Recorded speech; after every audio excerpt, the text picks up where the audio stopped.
O irmão Marcos de Mário, do Rio de Janeiro, ele apresentou um programa excepcional. Como sempre, o trabalho desse rapaz é simplesmente ótimo. Ele apresentou um programa excepcional na web rádio O Cristo Consolador. E eu convido você para nos acompanhar aqui na página Estação da Luz Espírita, a reprodução desse programa.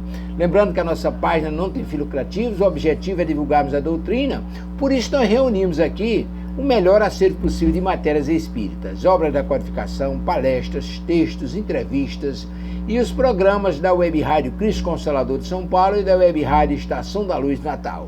E nós vamos reproduzir agora um programa imperdível. Programa O Evangelho e Espírito e Verdade, Pede e Dá-se Vurzá. Paulo de Tarso, Provocações em Éfeso e Apreensões em Corinto, primeira parte com Marcos de Mário, do Rio de Janeiro, na Web Rádio Cristo Consolador. Simplesmente imperdível. Vamos ao programa.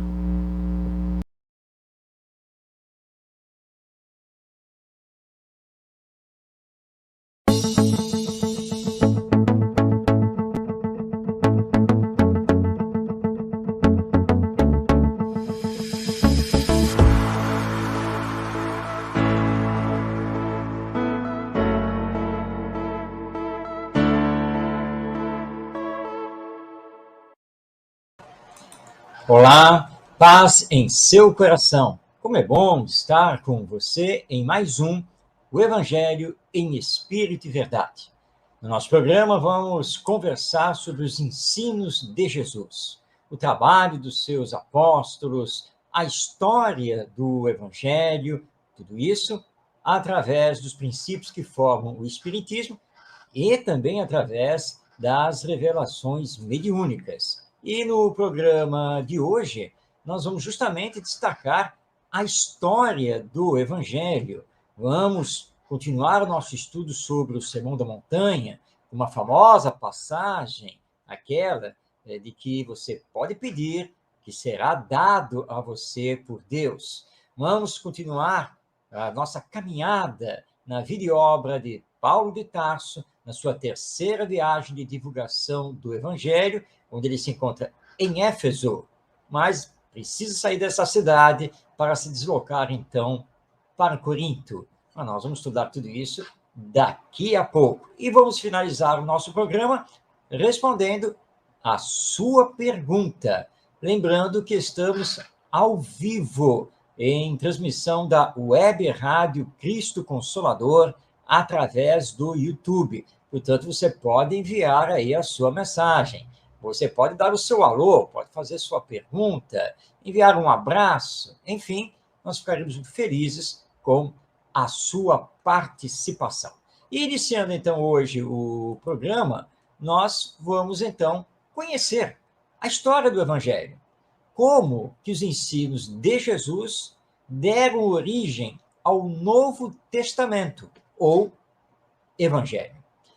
A vida e os ensinos de Jesus, nos primeiros tempos, foram transmitidos pela tradição oral, por aqueles que conviveram com o Mestre, notadamente, claro, seus discípulos. A comunidade evangélica dos primeiros tempos do cristianismo era pobre de recursos, e a escrita em papiros era mais comum entre os doutores da lei e os romanos. Aliás, o papiro era caro, muito diferente dos dias atuais, em que dispomos fácil e fartamente de papel, assim como da comunicação digital. A oralidade era uma tradição, naturalmente com seus inconvenientes, pois a palavra falada e ouvida pode ser mal entendida e mal interpretada, assim como sofrer alterações com facilidade. E outra questão na construção dos textos, que vão dar origem ao Novo Testamento, é o estudo que precisamos fazer da cultura judaica, ou seja, compreender a cultura judaica daqueles tempos, da sua religião, ambas, a cultura e a religião, impregnadas de elementos simbólicos, folclóricos, com a utilização de histórias para interpretação e palavras e frases, muitas vezes, enigmáticas, bem ao gosto dos doutores da lei e dos sacerdotes dos templos. Boa parte do povo judeu era analfabeta e utilizava de dialetos regionais, como, aliás, é o caso de Jesus e seus discípulos, que, segundo o consenso dos historiadores, falava o aramaico. Bem, nós lemos em José Carlos Leal, no seu livro Jesus, Sua Terra, Seu Povo e Seu Tempo. Aliás, uma obra excelente. Abrindo aspas. O aramaico era uma língua semítica muito antiga, aparentada ao hebraico e originariamente falada pelos arameus. Com o passar do tempo e a evolução de certas comunidades do Oriente Médio, o aramaico veio a incorporar diversos dialetos e gozou de grande uso, especialmente no sudoeste da Ásia. Pode-se afirmar, com alguma segurança, que o aramaico foi usado desde o segundo milênio antes de Cristo, até cerca do ano 500 depois de Cristo. O aramaico era uma das 3 línguas em que a Bíblia foi escrita, lá na sua origem.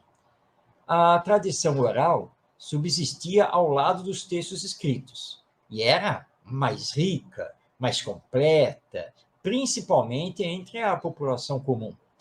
No livro Paulo e Estevão, do benfeitor espiritual Emmanuel, através da mediunidade de Francisco Cândido Xavier, temos a descrição do encontro entre Estevão e Simão Pedro, na Casa do Caminho, lá em Jerusalém. E Estevão está iniciando o seu contato com o cristianismo, e ele vai beber na fonte original, ao ouvir da boca de Pedro, com detalhes, com sentimentos aflorados, a história da vida e dos ensinos de Jesus. E ficamos aqui imaginando, deve ter sido uma narrativa exuberante, que, naturalmente, Emmanuel não pôde transcrever, e que Mateus, muito palidamente, estava já gravando em palavras escritas em rolos de papiro que vieram a constituir um dos evangelhos. Bem, no total, compõe o Novo Testamento 27 livros. Pesquisas apontam que os primeiros textos surgiram por volta do ano 42 depois de Cristo e teriam sido escritos em grego koiné, língua muito comum naquela parte da Ásia dominada pelo Império Romano.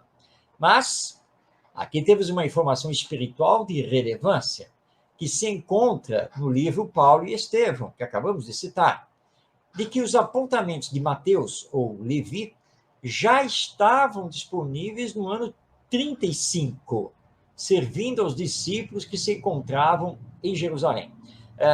Esses apontamentos de Mateus são conhecidos pelos pesquisadores como o livro dos ditos do Senhor, ou seja, seriam escritos que passavam para as pessoas os ensinos morais de Jesus. Não é ainda o Evangelho segundo Mateus, que vai aparecer bem depois.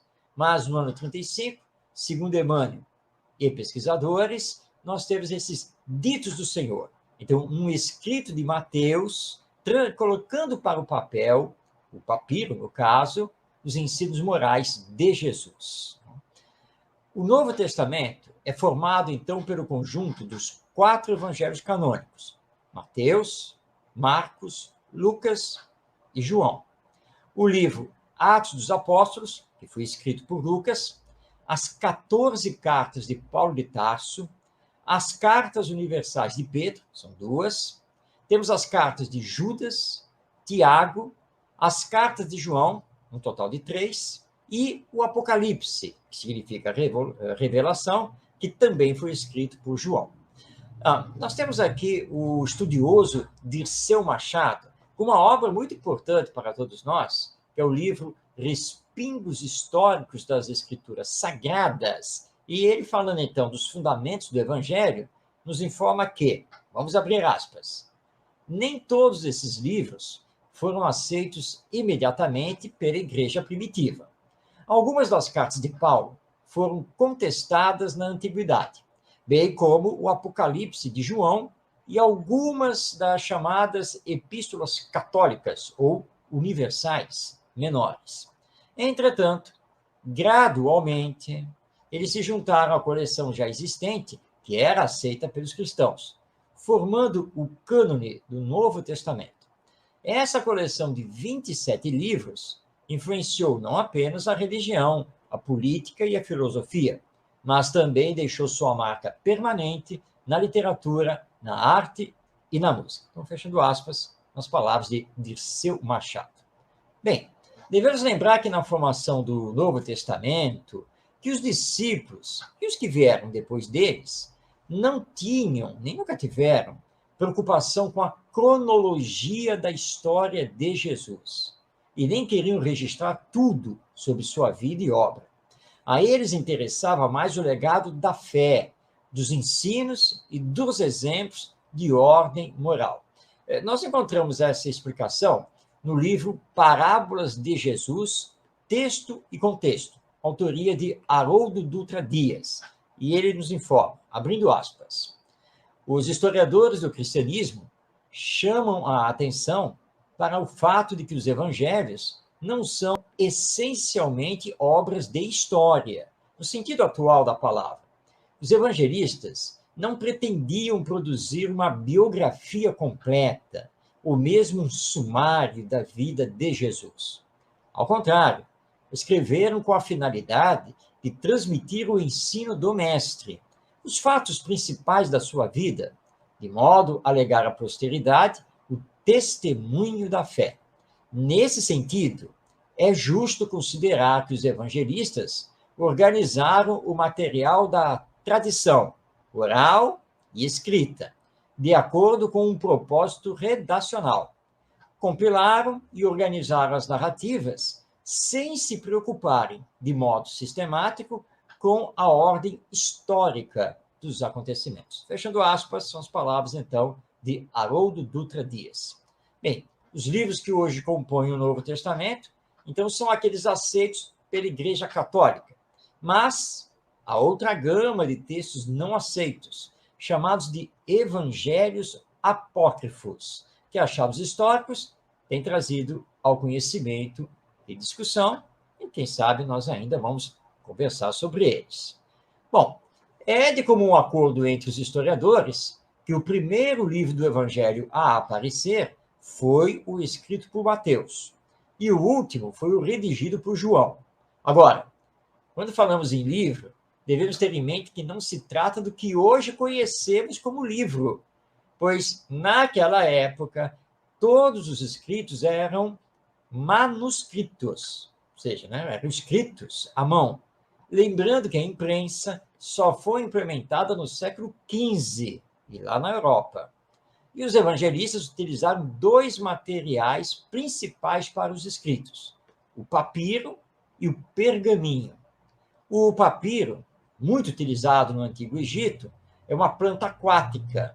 Necessita de uma técnica especial para transformar-se numa superfície lisa de escrita, mas era o mais utilizado porque era o mais fácil de ser produzido. O pergaminho é fabricado a partir da pele de alguns animais e tornou-se de uso geral, principalmente ali a partir do século IV depois de Cristo. E o pergaminho tinha duas vantagens. Ele era muito mais durável e podia receber a escrita dos dois lados. Agora, tanto o papiro quanto o pergaminho eram produzidos em folhas grandes e coladas ou costuradas umas às outras, formando rolos. Os rolos constituíam os livros. Com isso, então, vai surgir uma profissão das mais importantes no mundo antigo, o copista, pois tudo era manuscrito, ou seja, precisava ser copiado à mão. Foi uma fase, praticamente um milênio, até Gutenberg desenvolver a imprensa, em que os copistas muito atuaram, ora fazendo um bom serviço para a divulgação do Evangelho, mas ora servindo como adulteradores dos textos originais. Com o tempo, os originais dos Evangelhos foram perdidos. Traduções em outras línguas foram surgindo, e um grande esforço tem sido feito para termos na atualidade um texto o mais fiel possível aos antigos escritos. A divisão em capítulos e versículos não pertence aos originais. Você sabia disso? Eles foram criados entre os séculos 4 e 5 da era cristã, visando facilitar a leitura e o entendimento dos textos. Agora, traduções mal feitas, erros dos copistas e interpolações as mais variadas desfiguraram com o tempo a simplicidade e o sentimento dos livros primitivos, lá dos originais, chegando-se ao cúmulo, na chamada Idade Média, das cópias do Evangelho serem produzidas somente em latim e serem de domínio exclusivo dos sacerdotes católicos, os únicos que podiam ler e interpretar a vida e os ensinos de Jesus. Mas os Espíritos nos informam que, apesar dessa realidade histórica, a essência dos ensinos de Jesus não se perdeu. E essa essência está conosco até hoje.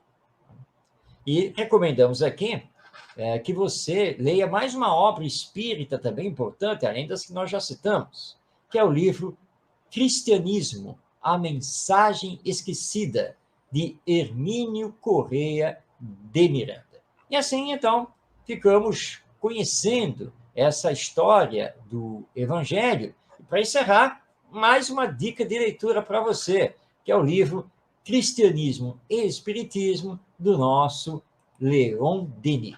É assim, então, que conhecemos aqui, pelo menos uma parte da história, do surgimento, da criação, de como que o Evangelho foi escrito e chegou até nós. Vamos agora conhecer um desses ensinos do nosso Mestre Jesus? Está na hora de continuarmos aqui a desdobrar, à luz do Espiritismo, o Sermão da Montanha. Enquanto isso, você que está aí acompanhando, pode mandar aí a sua mensagem através do YouTube. Se quiser, pode também fazer uma pergunta. Nós teremos o maior prazer de colocar aqui no ar. Bom, nós reservamos para hoje uma passagem que é muito conhecida, lá do Sermão da Montanha, e que se encontra no Evangelho segundo Mateus, capítulo 7, versículos 7 e 8. Eu vou ler e você logo vai reconhecer essa passagem e já vai pensar aí consigo mesmo. Ah, mas é claro, conheço esse ensino do nosso Mestre Jesus. Então, o ensino é o seguinte: pedi e dar-se-vos-á, buscai e achareis, batei e abrir-se-vos-á, porque todos os que pedem, recebem, os que buscam, acham, e a quem bate, se abre. Esse é o ensino de Jesus, que faz parte do Sermão da Montanha, e que vamos apreender, compreender hoje à luz do Espiritismo. E para facilitar essa nossa compreensão, nós vamos utilizar aqui o nosso querido Rodolfo Caligares, esse autor espírita que nos deixou obras muito importantes, ligadas principalmente ao Evangelho, e entre essas obras, aquela que foi publicada pela Federação Espírita Brasileira, com o mesmo título, ou seja, O Sermão da Montanha. Muito bem, eu vou abrir aspas, que nós vamos utilizar aqui um trecho da fala do nosso Rodolfo Caligares. Diz ele: com essas palavras, ou seja, estas que estão transcritas por Mateus, Jesus exorta-nos à oração e à confiança em Deus, na certeza de que Ele não deixará jamais de atender às nossas necessidades, sejam elas coisas materiais ou espirituais, desde que façamos a nossa parte, diligenciando por obtê-las. Vamos fechar aspas, vamos fazer um comentário acerca destas palavras do nosso Rodolfo Caligares, porque Jesus é muito claro: não? Pedir e dar-se-vos-á. Então, você tem que pedir, você precisa ter esse ato. Buscai e achareis. Portanto, está muito claro aqui que você precisa buscar, você precisa querer, trabalhar. Batei, e abrir-se-vos-á. Portanto, não basta apenas esperar que as dádivas celestiais venham até você. Você precisa procurá-las com o seu próprio esforço. Vamos então continuar aqui com o nosso Rodolfo Caligares. Para não deixar a menor dúvida sobre esse ponto, após fazer aquela tríplice referência à solicitude com que devemos conduzir-nos para que o céu nos ajude, o mestre repete-a, afirmando categoricamente que todos os que pedem, recebem, os que buscam, acham, e os que pedem, e a quem bate, se abre.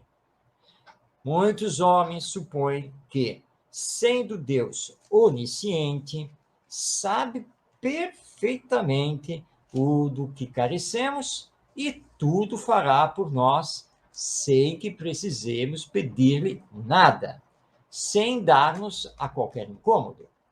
Demonstram, com essa atitude, que não compreenderam as promessas do Evangelho. Primeiramente, a razão do pedir não é informar a Deus do que havemos mister, nem lembrá-lo de algo que, porventura, tenha esquecido. Por quê? De fato, ele sabe de tudo a nosso respeito e não é de sua natureza fazer-se rogado para derramar-nos as suas bênçãos. E agora, então, vai explicar o nosso Rodolfo Caligares.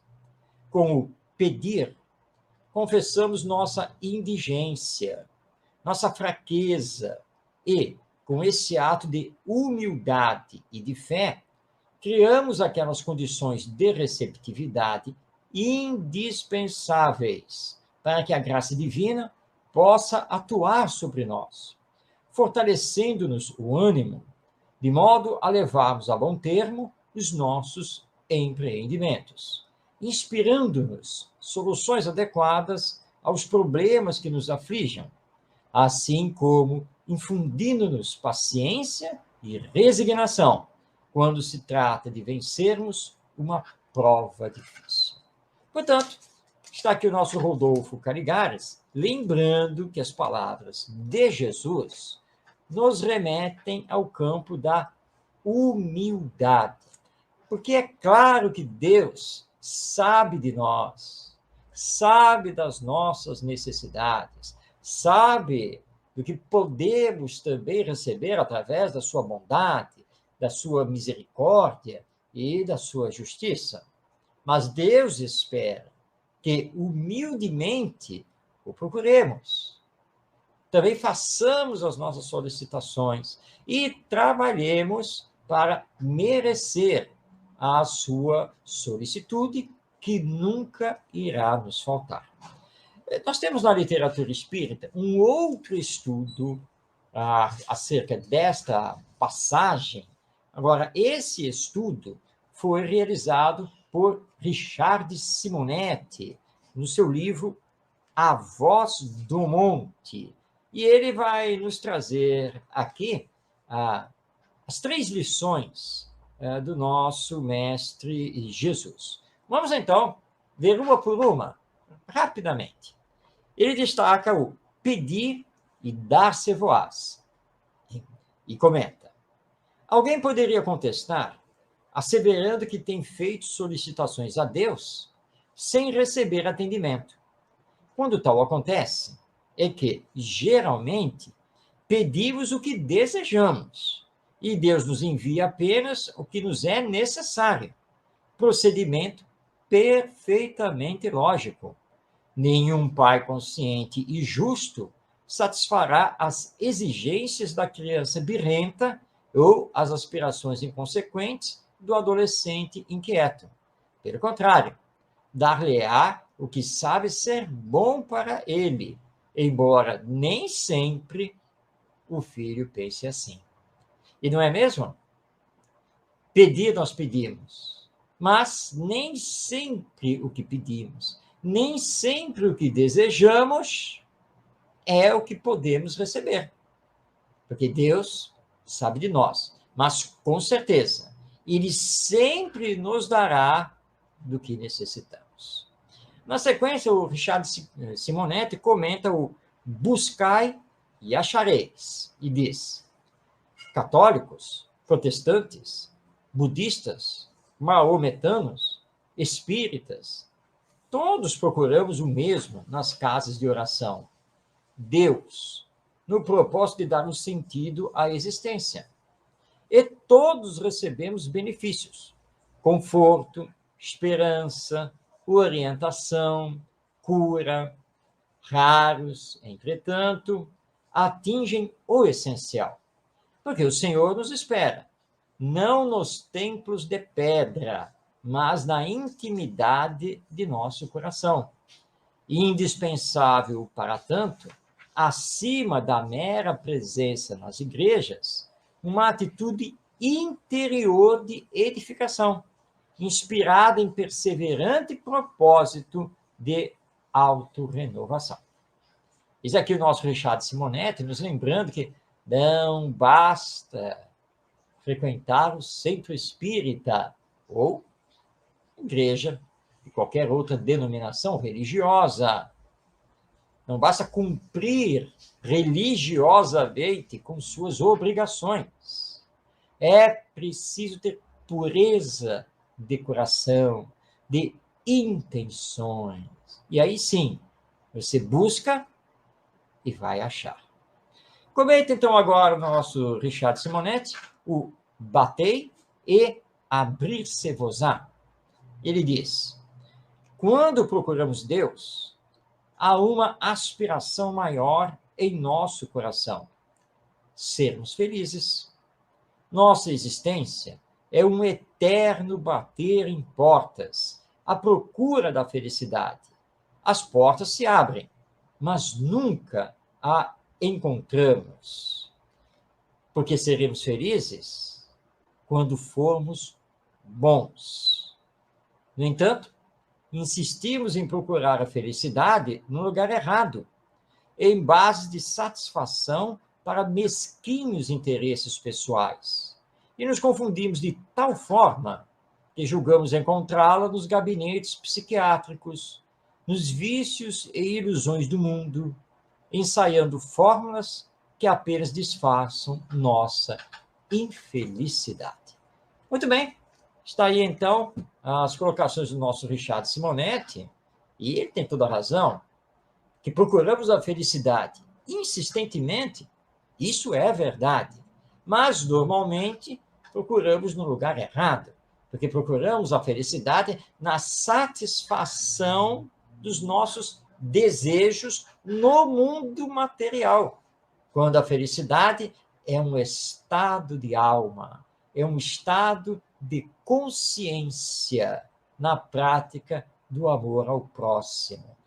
Portanto, a colocação de Jesus aqui no Sermão da Montanha, ela é moral e espiritual. Vamos recordá-la.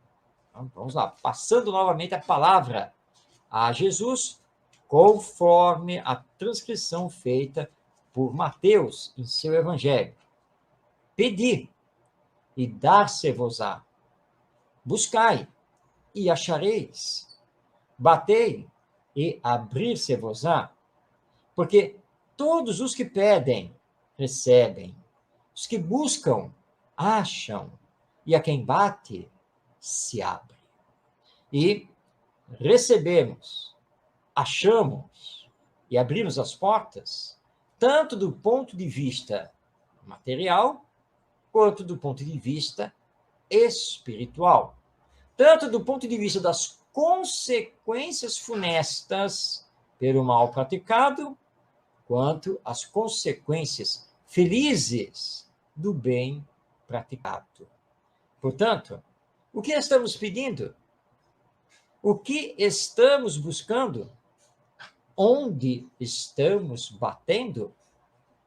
O Espiritismo nos lança uma nova ordem de ideias, de visão sobre a vida, porque entendemos que somos almas imortais, que a morte não existe e que, retornando ao mundo espiritual, vamos responder por aquilo que fizemos nesta encarnação. Será que nos deixamos levar pelas coisas do mundo? Ou será que utilizamos esta encarnação para semear boas coisas, para procurar nos melhorarmos? E aí sim, se estamos procurando a paz, a felicidade, a tranquilidade existencial, talvez possamos então receber. Mas lembrando que aquele que se encontra com o Evangelho é o que está mais apto a dar e, portanto, a atender seus irmãos e irmãs em humanidade. Portanto, precisamos trabalhar sempre. E vamos trabalhar de bem conosco mesmo, porque sabemos que estamos fazendo aquilo que precisamos realizar e que Deus sabe. E que se não for nesta existência, mas no depois da morte, na continuidade da vida do mundo espiritual, haveremos então de encontrar a paz do espírito, a verdadeira felicidade, que não se encontra em nenhum bem material, que não se encontra em nenhuma posição financeira ou social, mas que se encontra no fora da caridade, não há salvação. Esse é o estudo, então, que tínhamos reservado para hoje, e mais um trecho do Sermão da Montanha, essa peça inigualável do nosso Mestre Jesus, e que vamos continuar a estudar no nosso próximo programa. Porque agora está na hora de, mais uma vez, como temos feito toda quinta-feira, caminharmos junto com Paulo de Tarso, este grande, talvez o maior mesmo apóstolo do Evangelho.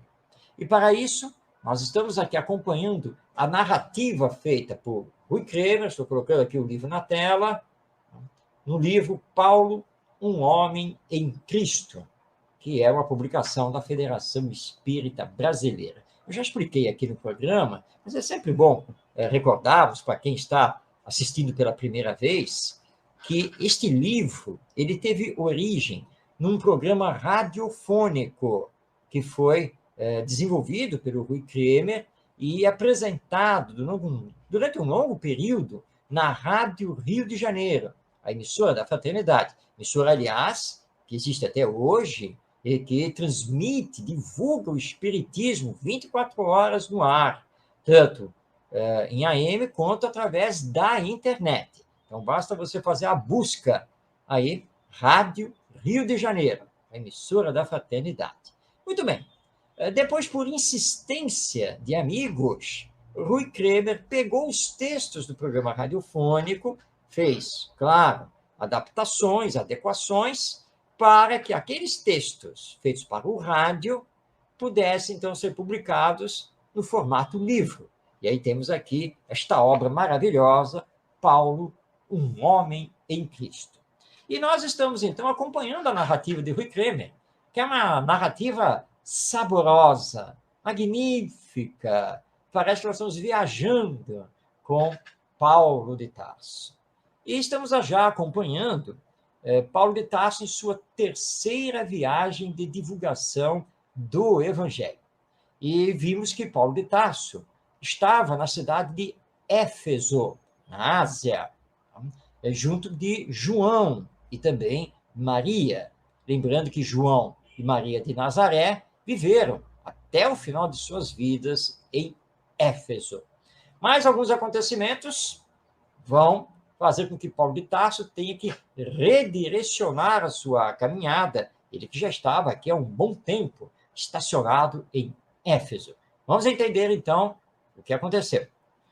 Os progressos do Evangelho na província da Ásia eram notórios. Entretanto, a luta não era fácil. Em vários passos das Escrituras, há referências de Paulo às terríveis dificuldades que teve de enfrentar em Éfeso. Fala das muitas lágrimas e tentações que, pelas ciladas dos judeus, me sobrevieram. Isso está narrado por Lucas, no Atos dos Apóstolos, capítulo 20, versículo 19. Refere-se, inclusive, numa expressão enigmática, a uma luta contra as bestas, bem como das tribulações que enfrentou. E isso o próprio Paulo escreveu nas duas cartas aos Coríntios. Na primeira carta, no capítulo 15, versículo 32, e na segunda carta aos Coríntios, no capítulo 1, versículo 8. Em que pesem as dificuldades, Paulo ia permanecendo em Éfeso, até que um dramático incidente veio provocar sua saída prematura da cidade. Éfeso, como centro religioso, tinha intenso comércio ligado às atividades do culto a Ártemis. Estatuetas da deusa, reproduções do Artemísio e uma infindável série de outras lembranças constituíam importante atividade econômica da cidade, sustentadas por inúmeros ourives que trabalhavam artesanalmente a prata, o ouro e as pedras para o suprimento deste florescente e lucrativo comércio. A pregação de Paulo, todavia, mudara os hábitos de muitas pessoas, e os ourives se ressentiam da queda em seus negócios. Chefiados por certo Demétrio, os artesãos levaram violento protesto junto às autoridades. E, sem esperar delas qualquer solução para o pleito, afirmando que Paulo estava acabando com as mais caras tradições da cidade e tirando o ganha-pão de inúmeros trabalhadores, Demétrio reúne os companheiros e amotina-os. Sabedores que Paulo falaria no teatro, os agitadores pagos pelos artífices começaram a espalhar boatos alarmantes entre os mais crédulos, insinuando que Paulo e os seus seguidores se preparavam para arrombar o Artemísio, a fim de queimar os objetos do culto. Diziam que os incendiários sairiam do teatro para cumprir seus sinistros objetivos. Ao entardecer, já grande e agitada a multidão se concentrava na ágora, e, quando anoiteceu e as luzes se acenderam, para lá se deslocou a massa popular enfurecida, na certeza de encontrar Paulo. Como o apóstolo não se achasse ali, a fúria popular voltou-se contra Gaio e Aristarco, que foram presos. Do teatro, os amotinados seguiram para a tenda de Áquila, mas Paulo também lá não foi encontrado. A oficina foi literalmente destruída e o abnegado casal preso sob a gritaria do populacho. A notícia do motim correu com rapidez, e à medida que avançava a noite, novas pessoas vinham engrossar a mole humana.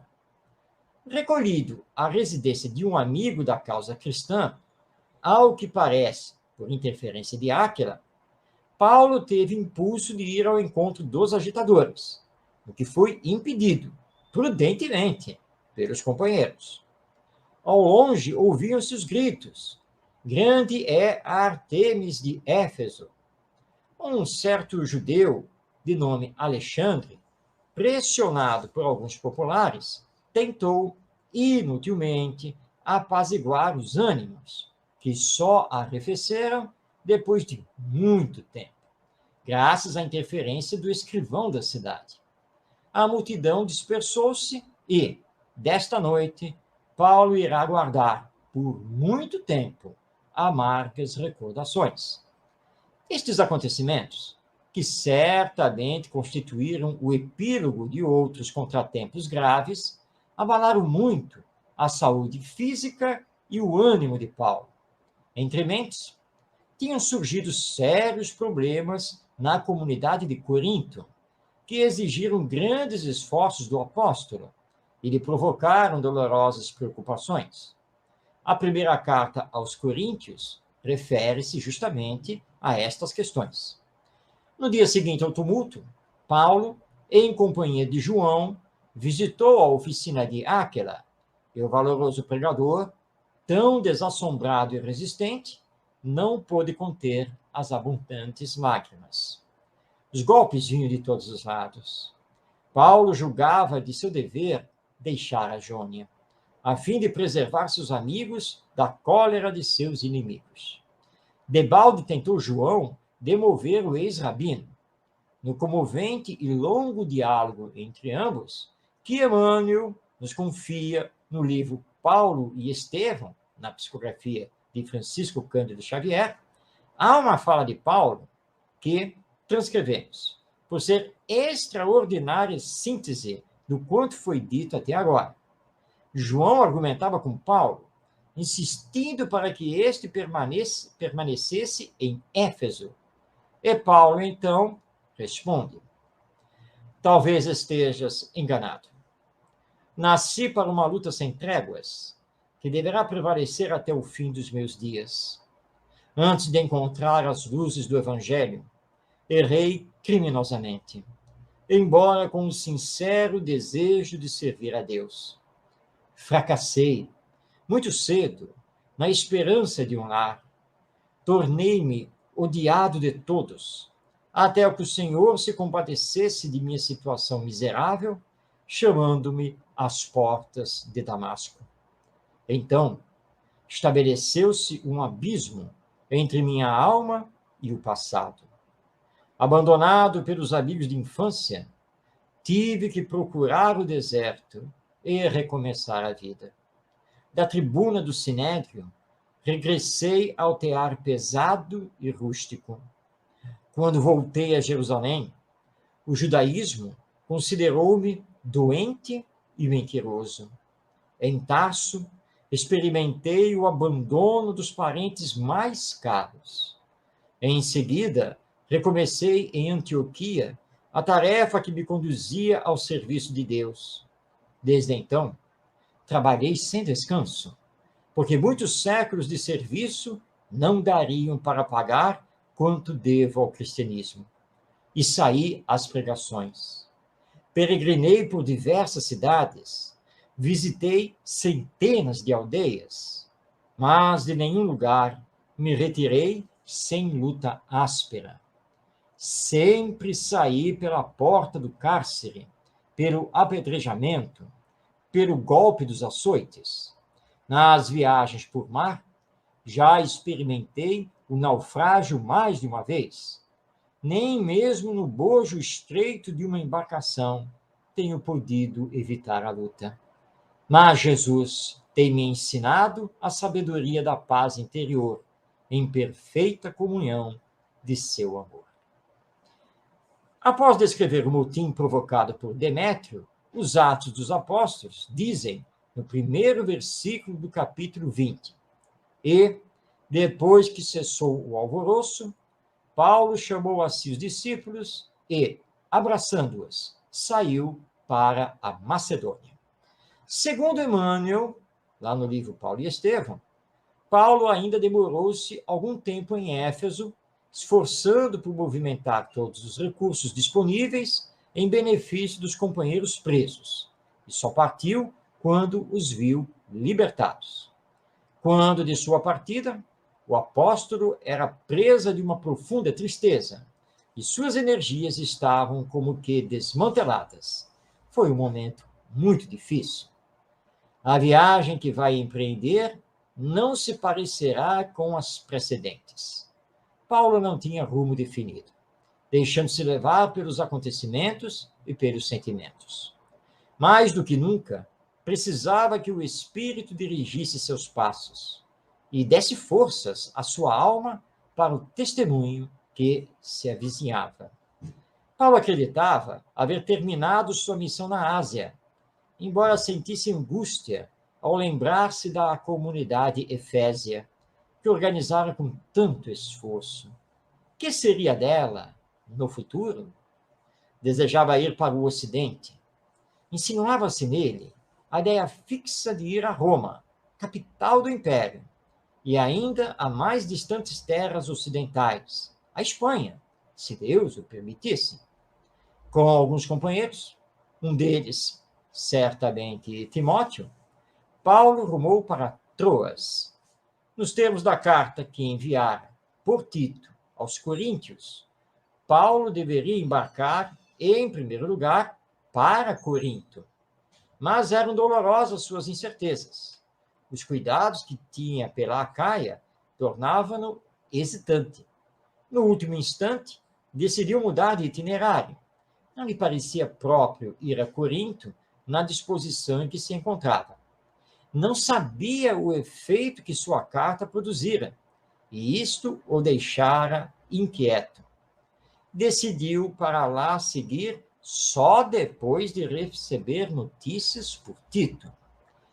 Paulo esperava encontrar esse seu dileto auxiliar em Troas, supondo viesse ele por mar, chegando assim antes dele, mas decepcionou-se por não ver confirmada sua suposição.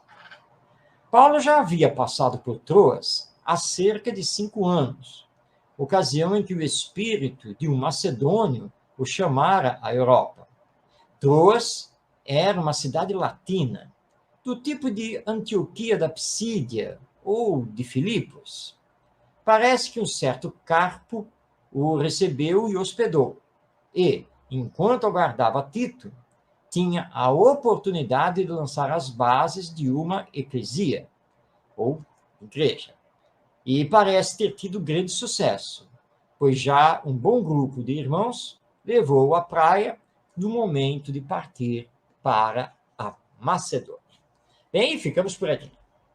Nós vamos saber o que vai acontecer com Paulo de Tarso indo para a Macedônia, e se de fato ele foi para Corinto, no próximo programa, próxima quinta-feira. Já fica aqui o convite para você nos acompanhar nesta viagem de Paulo de Tarso, maior apóstolo do Evangelho, a ele, a quem devemos muito, porque foi graças a esse trabalho valoroso de Paulo de Tarso que até os dias de hoje nós temos o cristianismo, nós temos a pureza dos ensinos do nosso Mestre Jesus.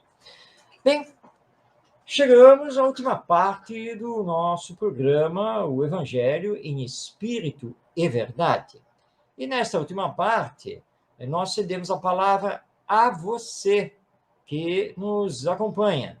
Você que entra em contato e, com alguma dúvida, nos entrega essa dúvida, faz aí uma pergunta, para que possamos explorar ainda melhor o Evangelho, sempre através dos ensinos do Espiritismo, da visão espírita e mortalista da vida.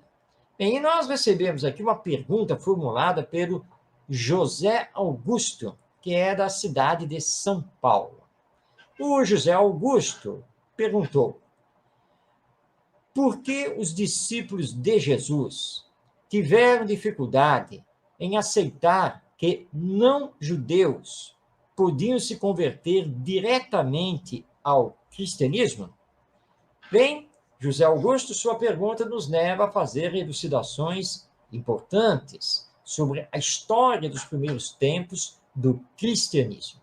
Bem, primeiramente, lembremos aqui que todos os discípulos de Jesus eram judeus, provenientes da região da Galileia. Portanto, todos eles formados nas tradições do judaísmo. Quando Jesus esteve aqui conosco, ensinou as lições que constam do Evangelho e depois partiu preparando seus discípulos e outros adeptos para continuarem a pregação da Boa Nova, eles, num primeiro momento, consideraram que aquela nova doutrina, a doutrina do caminho, como primeiramente ela foi chamada, para na sequência ser chamada da doutrina cristã, que essa nova doutrina era, assim, uma ramificação do judaísmo. Então, o primeiro pensamento dos apóstolos é que para que você aceitasse Jesus, que tinha sido um judeu, para que você, então, adentrasse ao cristianismo nascente, você precisava primeiro aceitar o judaísmo. Não apenas na sua teoria religiosa, mas também nas suas práticas, entre elas a circuncisão. Nós vamos compreender isso com naturalidade. Afinal de contas, eles eram judeus. Estavam impregnados do judaísmo. Estavam em Jerusalém, a capital do povo de Israel. Sofreu uma influência muito forte de todas as tradições religiosas judaicas. E, num primeiro momento, eles não conseguiram entender que o cristianismo era uma nova doutrina. Não era uma ramificação, um desdobramento do judaísmo. Muito pelo contrário. Eles só vão entender isso com Paulo de Tarso. Que Paulo, que era doutor da lei judaica, foi o primeiro a entender que os ensinos de Jesus nada tinham a ver com o judaísmo.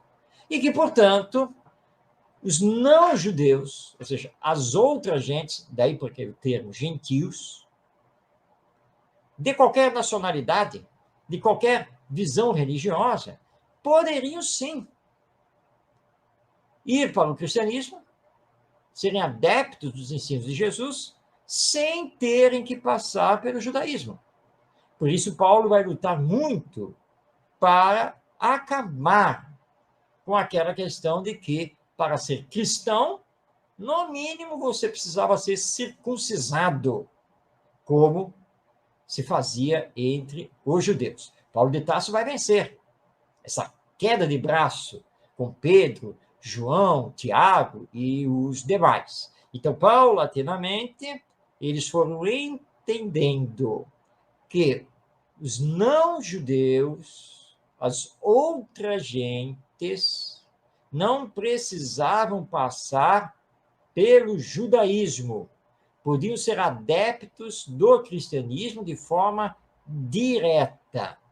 E é por isso, então, que o movimento cristão foi se expandindo pela Ásia e pela Europa de uma maneira considerada pelos romanos como absurda, realmente incrível, como eles nunca tinham visto, como que uma ideia, como que uma religião podia conseguir tantos adeptos em tão pouco tempo.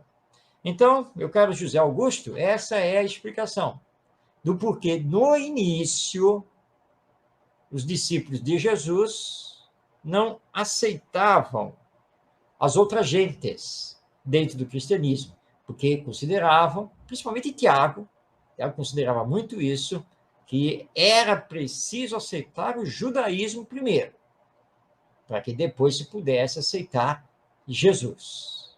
Mas, felizmente, esse entendimento caiu por terra, porque ele não tinha lógica, e os discípulos logo começaram a entender que o cristianismo, que o evangelho estava além, muito além do judaísmo, e constituía, em verdade, uma nova doutrina. E aí, então, as igrejas cristãs foram sendo fundadas, os grupos cristãos foram surgindo, as cópias dos evangelhos foram se multiplicando, e o cristianismo, lá no ano 325, acaba tomando conta mesmo, oficialmente, do Império Romano, através de um edito do imperador. Então, essa é a história, e é muito bom conhecermos, porque isso, então, nos esclarece e nos enriquece nesse entendimento sobre essa história do cristianismo primitivo, que é muito importante para, então, entendermos a história do cristianismo ao longo da história humana e nos dias atuais. Bem, com isso, chegamos ao final de mais esta edição de O Evangelho em Espírito e Verdade. O programa vai ao ar toda quinta-feira, ao vivo, às 5 da tarde. Mas os vídeos, eles ficam disponibilizados no canal que é a Web Rádio Cristo Consolador, mantém no YouTube. Então, vai lá no YouTube, né? Você que está agora pegando aí o vídeo na internet, então, vai lá no canal da Web Rádio Cristo Consolador. E lá nas playlists, você vai ver, lá vai encontrar o programa O Evangelho em Espírito e Verdade, e estará disponível desde o programa número 1. Então, todos os vídeos, para que você possa assistir, possa acompanhar, possa fazer seu comentário e divulgar, porque é importante compartilhar para que a Web Rádio Cristo Consolador cresça cada vez mais e o nosso programa seja cada vez assistido por mais pessoas, Brasil e mundo afora.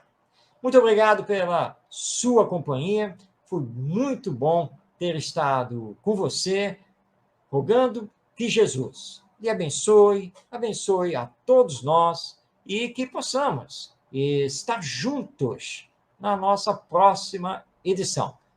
Um grande abraço a você e até o próximo encontro.